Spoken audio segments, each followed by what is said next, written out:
Welcome back to Your View. What? Wacky, have you? I did not. Yes, you did, Wacky. Look, yes, let me tell you what happened. Yes. You asked me how I was, and I said, I want to be like Uwa and Jumoke today. My day was great and amazing. Amazing. I had an amazing time. They just said that's Uwa. I said I don't know. I'm doing one. Anyways, it's Christmas time, and I have a special gift. A special person. A special person. Merry Christmas, Jimmy. Oh, very thoughtful. Very nice.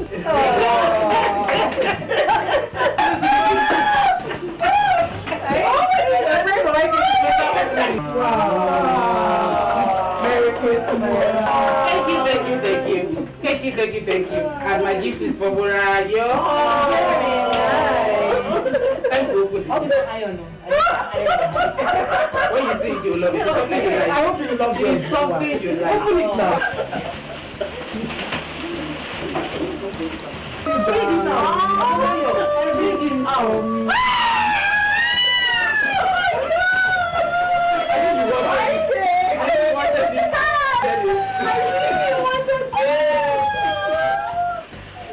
Christmas is a season of joy, holiday greetings exchange, of gift giving, and of families united. So forgive, tolerate, and share. As well. Yeah. Merry Christmas! Happy New Year in advance!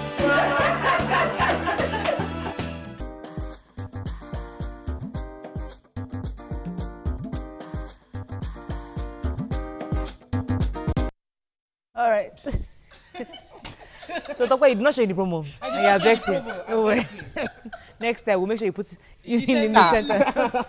All right, thanks for staying with us. Right. Read a report, right, that a nurse, I think it was in the US, gave a patient Bible she did not want and spoke about religion. The patient has been dismissed by the hospital.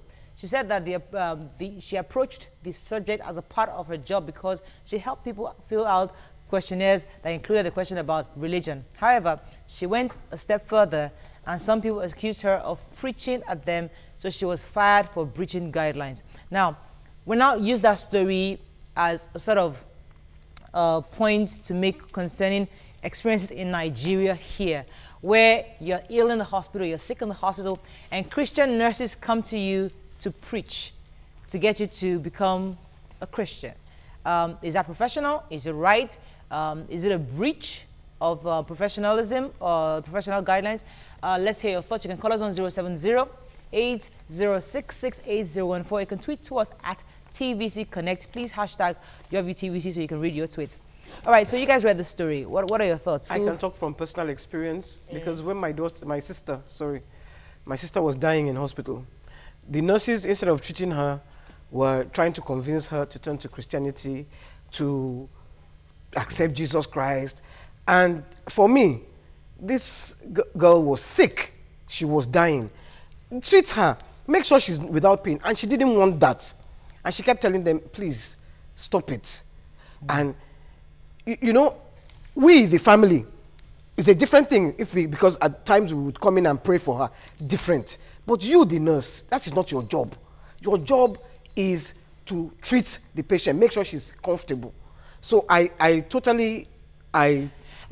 you, okay. As a Christian sometimes, because we're told to preach the gospel, yeah. You know, the idea is to help save lives. Evangelize. And evangelize and reconcile lots of souls back to Christ. So that's our own commission. Yep. Right? So, but where is the right place? How do you draw the line? How do you draw the line? Professionalism. And now the nurse had an excuse that she helps fill questionnaires where they ask questions about religion. So it's very similar to what happens in Nigeria, where you fill forms and they say, what's your state of origin? And then they tell us, unite. Don't see this one as Igbo. Don't see that one as Yoruba. See yourselves as Nigerians. Let's be one. But you are the one asking me, which state of origin do I come from? I've lived in Lagos all my life, but I can't claim Lagos because you're asking me to go and bring certificate from Bongon, my local government chairman in Ayedade, so they know where I'm from. So if you have put a question of religion in the form, you have given... Someone is sick. Why do you want to know what faith they are? Of what use is that? But the question is, Jumoke, did she overstep her boundary by going to... Whether it's not her business to read their forms anyway. She's not the administrator. I'm saying that you have given her an excuse in the first instance by bringing religion into the hospital. Also, the reason why she went to talk to her is because she knows you're a Christian. Exactly. And that's why she now speaks to you. You brought religion into the hospital. Someone is sick. Just ask them, what's your blood group? Where's your record? I don't need to know if you're a Christian or a Muslim before I treat you. Okay. All right. Let me get... As a Christian, we must know that we are compelled to obey the rules. And there are rules guarding that country and the hospital concerning defining religion and the lines, which is why she's been suspended. So yes, they might ask... She was fired. So whether they might have asked you to ask what religion and the person feel, they did not ask you to go beyond that and preach.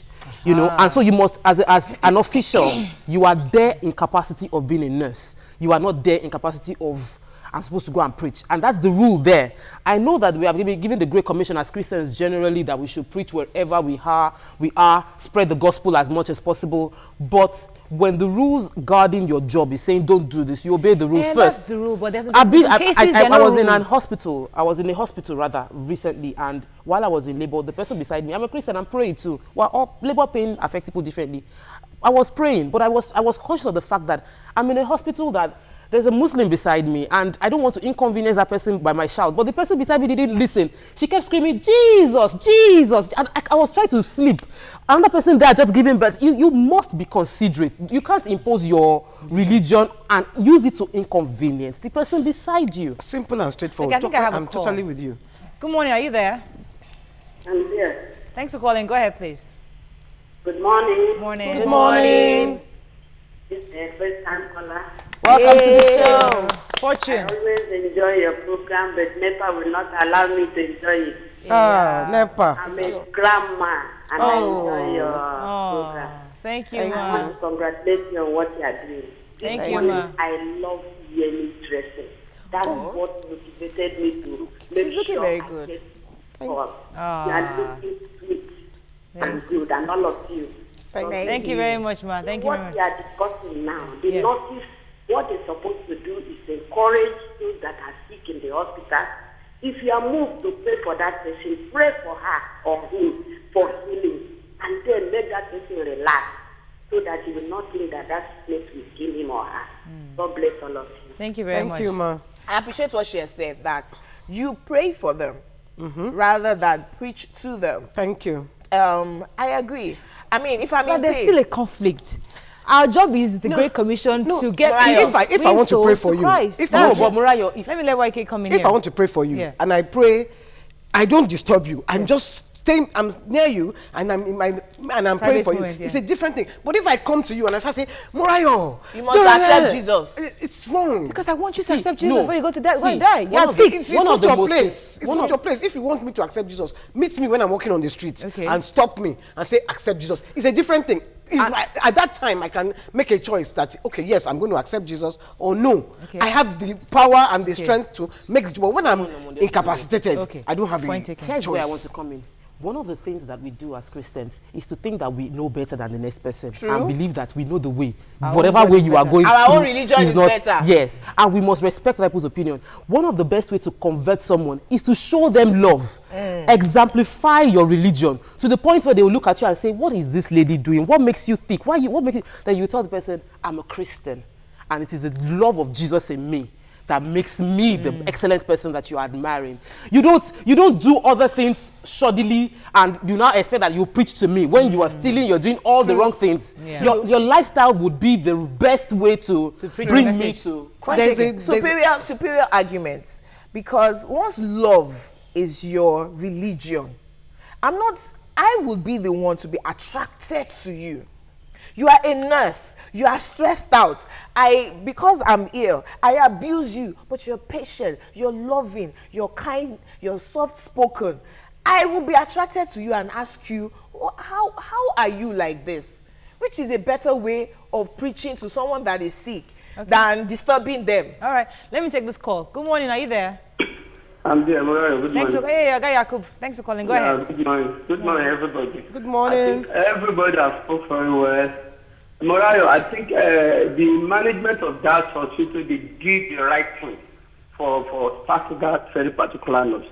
Sister Ian has just said something very, very important now. How can you be pushing to someone that is ill, that does not okay? The person does not even know what you are trying to tell her in that kind of time.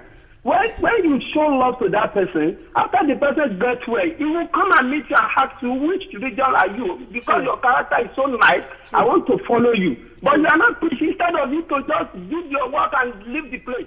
And if you take care of somebody that is healed, very well, the person will always come to you, asking you the kind of person you are. How do you like this? As you rightly said earlier. But for you to be preaching, I think the management did the right thing, and then that's very good. All right, thank you. One quick tweet. Let me let YK, yes, go ahead. Skittish Money says, it is a disrespect not to accept other people's choice. If people need help, they will ask you. Adebayo says, preaching is not the responsibilities of the nurses. Bath says, as Christians, as a great commission, we must all obey. Matthew, he was quoting the Bible. And Raymond King, the last one, said, it's absurd for a nurse to be sacked because she was preaching the gospel of Jesus Christ to the patient. That's bad. I was just going to talk about, there's my partner's sister-in-law. She's a Christian. And if you see this lady, she's always so happy. When you see her in church, she's very, you will be attracted to her religion because of the way she carries herself. If you see her, she is always, when she's praying, when she's there playing music. How come you not be a Christian since then? Forget about that. Me, I'm an African girl. Okay, sorry. So, I do not disrespect Christianity in any way. I actually go to church. Do you understand? It's just my choice. But when you see her, she is, she's an epitome thank you, of Christianity. Okay. Now that she has never called me one day to say, no, she just respects everybody. And when you see her, her life is good. She's she's a doctor. She will just respect her and respect her religion. And that's the way it's supposed to be. Okay, so professionals, keep to your profession, your workplace. And let your work speak for you. Let your personality. They should have gone to chase my father. Go and meet my father. I remember when he was in hospital, when that time he was in jail. And they went to go, and then you go, they were praying the Bible to him. And I got to the room, it was there, it was just, fella, you are like this. And when she left the room, they chase Ham. You told the lady. Fela told us, we heard the gist that Fela gave his life before he died. We get that gist. We get that gist that Fela gave his life before he died. Did you hear what I said? He said he was toasting. He was toasting us. Okay, let's take a break quickly. When we return, how do we take care of ourselves during this Harmattan? Stay with us, we'll be right back.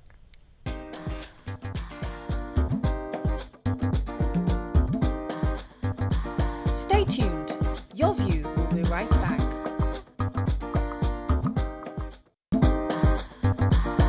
Welcome back to Your View.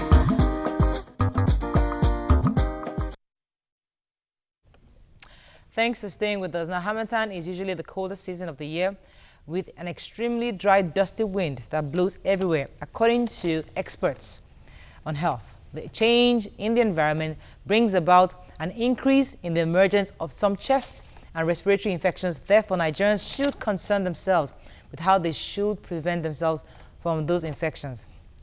With us is a public health expert, Dr. Tuyi Mebawandu. Welcome to the show, sir. Mebawandu. Welcome to the show. You can call us on 07080668014. You can tweet to us at TVC Connect. Please hashtag YourViewTVC so you can read your tweets. Harmattan is around the corner. It's even here, actually, in some areas. So how best do we prevent all the chest? Because my kids are coughing, everybody's coughing, and, how do we prevent these illnesses? Thank you. Essentially, we are confronted with two dynamics in diseases now. We have the one related to climate, which have upcoming like Harmattan, you know, and even some climate change.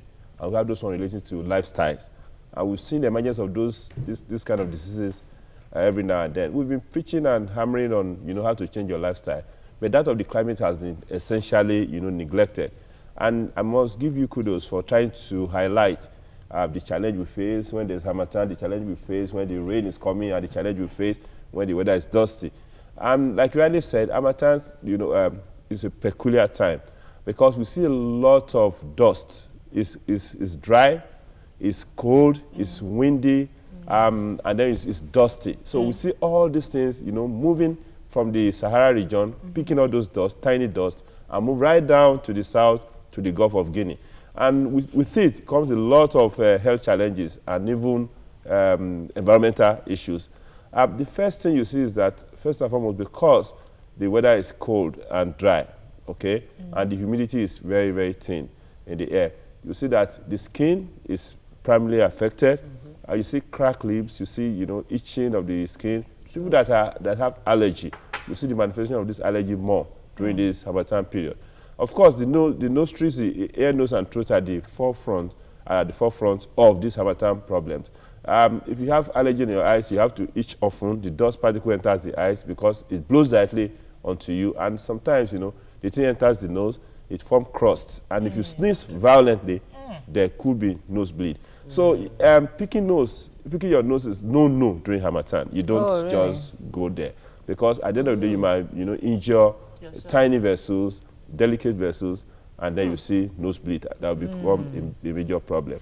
Now, generally, if you want to look at Harmattan, you look at people that have a precondition before Harmattan and those that are not having preconditions. There are some preconditions during Harmattan that gets worse.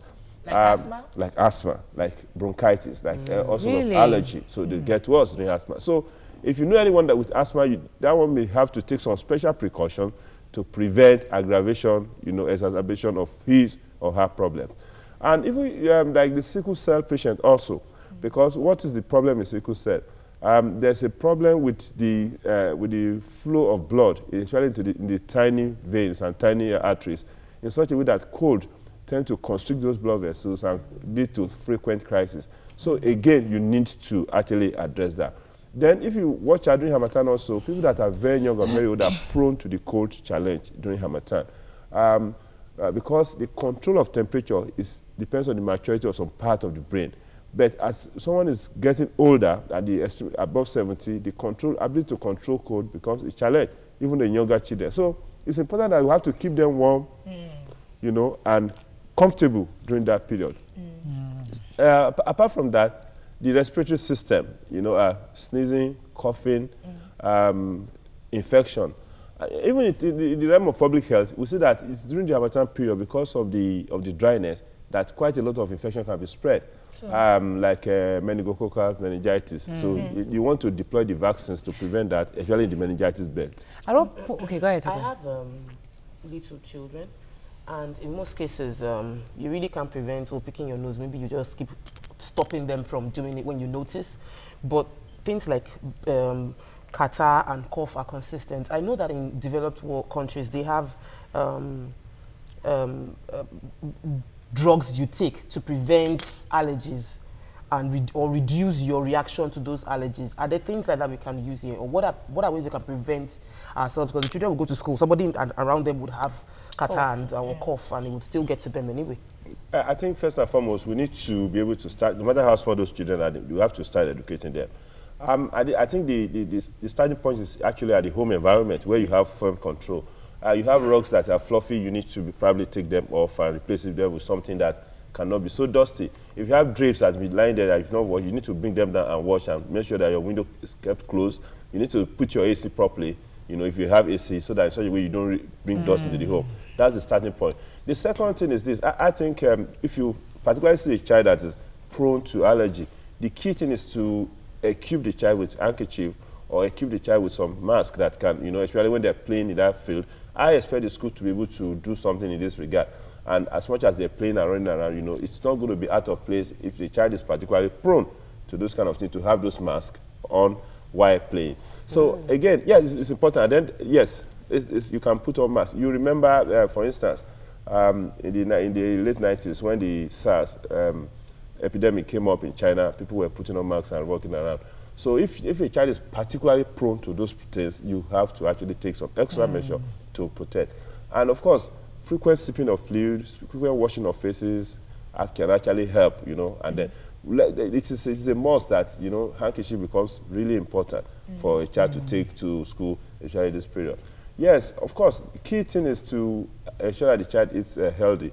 And then, you know, yes, the role of vitamin C, sometimes it's been debatable, whether it is good for the health. But again, it's not going to hurt the child anyway, if you give some drops of vitamin C to the child at that point in time. I was going to ask if Apollo is one of the diseases that we can catch during Harmattan, so I know what to do. No. Apollo is a specific viral conjunctivitis, but there are areas of conjunctivitis that can come because of allergy. Now the person is on the road, the dust, the tiny particle of dust is entering the eye, the person is itching the eye, the person can develop that allergy. So, but Apollo is a specific form. So when Apollo season comes, or you know, it's just moved from one person to another, and it's usually not, you know, an airborne thing, but you know, a contact, you know, somebody shaking somebody, and then somebody, you know, mixing with somebody with Apollo. That is how the thing is spread. So for those who are working in offices like ours, like, I mean, it's always cold here, freezing. Are you prone to leukemia, especially in this season? Leukemia? You mean leukemia? Where, pneumonia. Pneumonia. That's what I said, okay, pneumonia. right, okay. Where, because you're so cold, you can't really avoid being here, and yet it's also cold outside. I mean, yes, you try to keep warm, but are there certain kinds of people that are prone to pneumonia? Again, it's been quite some discussion that you have cold, you are going to get pneumonia. I don't think it goes like that. Okay. First of all, let's appreciate the fact that pneumonia is actually bacteria or viral or any other, you know, infection coming from inside. Most of the time, it comes right into the nostrils. If the dust particles enter the nostrils and it has bacteria with them, most likely it's going to have bacteria. Because of the irritation, first and foremost, what you get is that the oropharynx is irritated, and then normally the flora that are there changes because of those inflammation responses. If you don't do something, that tracks down and cause infection or pneumonia. So But having said that, the thing is this: you are in an environment now. You have this office. You have a lot of things that could be dusty. You need to take some extra step to reduce the dustiness of the place, to make it as clean as possible. A regular dusting of a place like this becomes so important. Now, when you're outside, because this place is a controlled environment, it's not going to be as worse as when you are hanging outside there and dust are flying and coming from all the way from the Sahara region. So now, the precaution you may need to take may not necessarily be inside there, but or outside there, when you don't have the control over the dust that comes to the place. Okay. So, well, if at this period, so we should all be more concerned about health. That's important, especially if you are prone to allergy. If the child is having asthma or sneezes a lot or has some other problem, you need to be, you know, more careful. Cautious. And then if anybody, you know, if there's any bleeding or anything happening to the child, the most important thing is for us to seek medical care. All right, we're going to take a break. I would like you to explain some first aid in the house, especially with people who have little kids. What's the first thing, and at what point do you progress to take them to the hospital? When we come back, we have the doctor here. We'll take your tweets and calls. Stay with us. We'll be right back.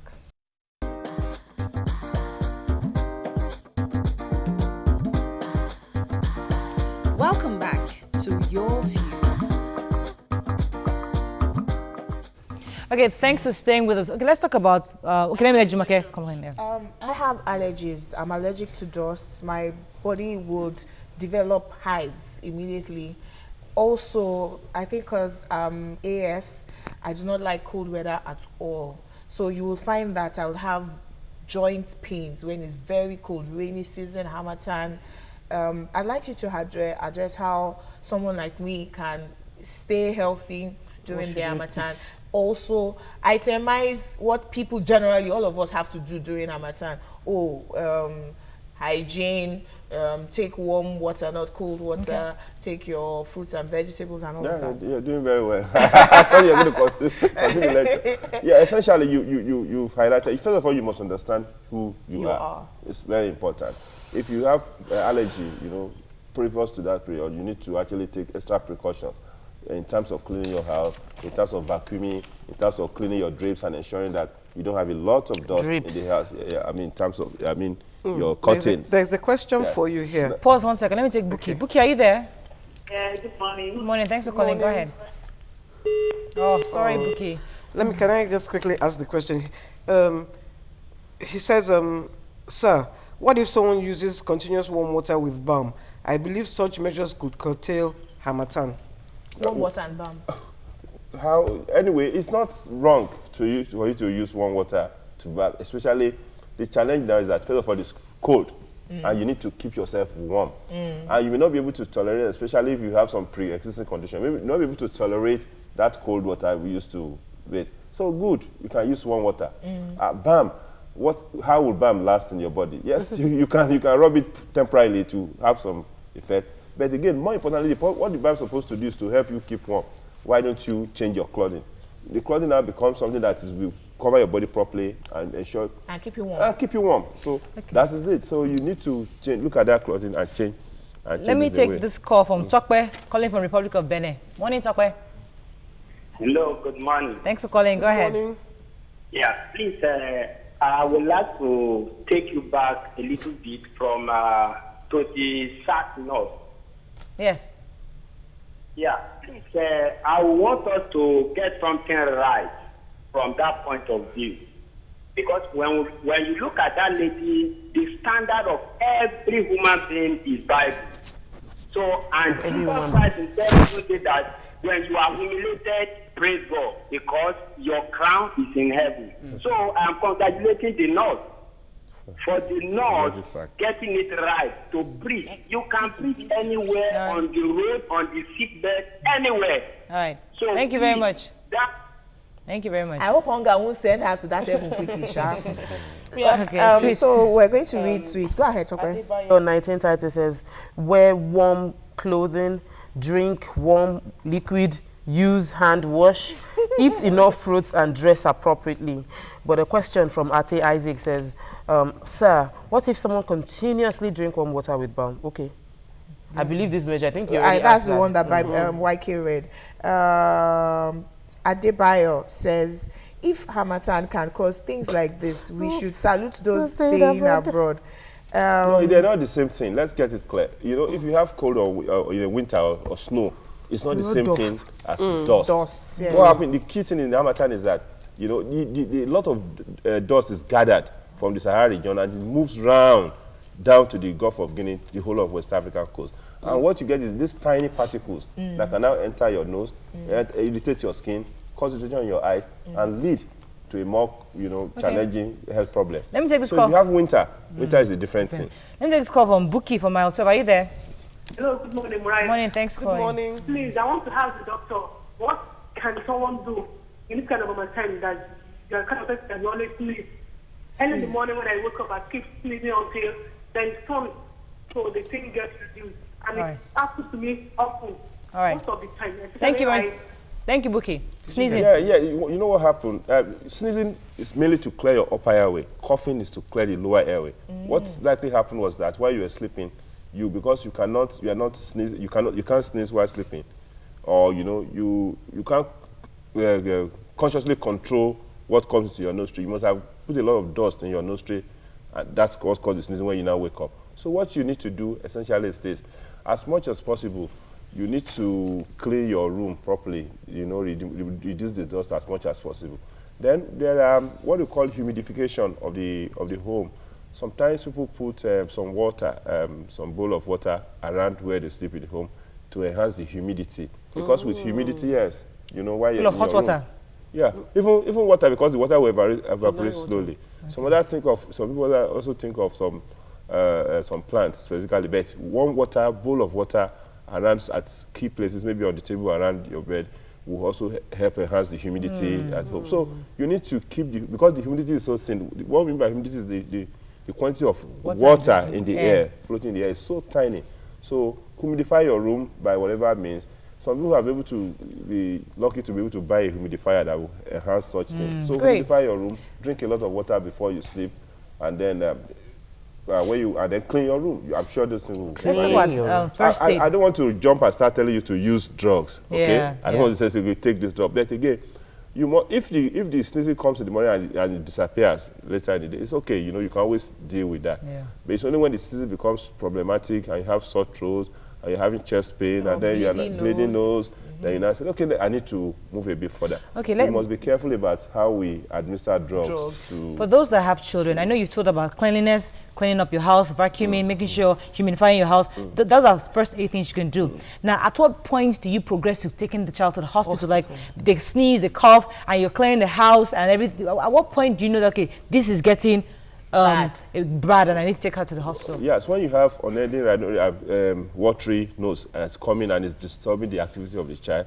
that's important. When you notice that the child is running temperature with this thing, it's important. When you now see that the child's breathing is becoming problematic or difficult, you observe that this child is breathing faster than what I should expect.